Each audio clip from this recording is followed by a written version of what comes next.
Vadodara Akota stadium ખાતે માધવપુરા ગેરના મેળાની pre promotional event યોજવામાં આવી હતી, જેમાં ગુજરાત સહિત 9 રાજ્યોના કલાકારો દ્વારા રંગારંગ કાર્યક્રમની પ્રસ્તુતિ કરવામાં આવી હતી। 400 કલાકારોએ પ્રસ્તુતિ રજૂ કરી હતી।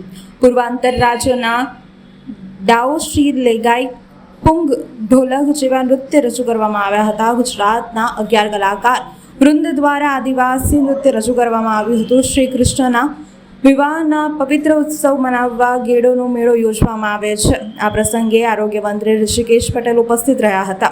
મંત્રી ઋષિકેશ પટેલે જણાવ્યું હતું કે પોરબંદરમાં યોજાયેલા મેળાને સૌ કોઈ જાણે તે માટે કાર્યક્રમ છે। આપણો ઇતિહાસ અને સંસ્કૃતિ જાણવી મહત્વની છે। કલાકારોએ સુંદર નૃત્ય કરતા ખૂબ જ આનંદની લાગણી વ્યક્ત કરી હતી। ભગવાન શ્રી કૃષ્ણ અને રૂક્ષ્મણીજીના વિવાહ માધવપુર મુકામે થયા હતા, એટલે પૂર્વથી પશ્ચિમ સુધીની સંસ્કૃતિ, ઉત્તરથી દક્ષિણ અને પૂર્વથી પશ્ચિમ એક ભારતની કલ્પના વર્ષો પૂર્વેની હતી। ભગવાન કૃષ્ણ દ્વારિકાથી મણિપુર અને રૂક્ષ્મણીજીના વિવાહ અહીંયા ગુજરાતમાં થાય।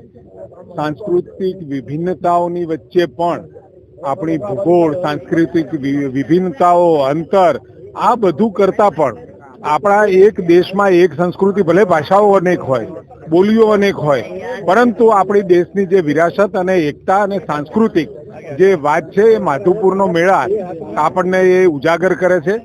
અત્યારે ગુજરાત સરકાર દ્વારા માધવપુરનો મેળો, ત્યાંથી પણ કલાકારો આવશે, એ એમની પ્રસ્તુતિ કરશે।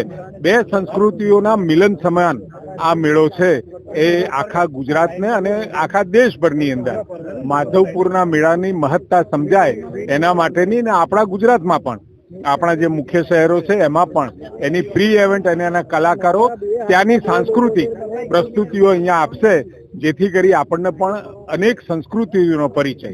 પૂર્વની સંસ્કૃતિઓ 7 સિસ્ટર કહીએ છીએ, તો ત્યાં આગળ ત્યાંની સંસ્કૃતિ શું છે, ત્યાંના ખાન પાન સાથે એની સંસ્કૃતિ, એટલે કે ત્યાં એની જે આપણે જેમ ગરબા છે એમ ત્યાં આગળ એ લોકો કેવી રીતે એમના તહેવારો ઉજવે છે, એ બધી વાતોનો સમન્વય સાથે એક મોટી વિરાસત માધવપુરના ગેડનો મેળો કહીએ છીએ, એની અત્યારે આપણે ગુજરાતમાં વધુમાં વધુ લોકો સુધી પહોંચે એનો આ પ્રયત્ન છે।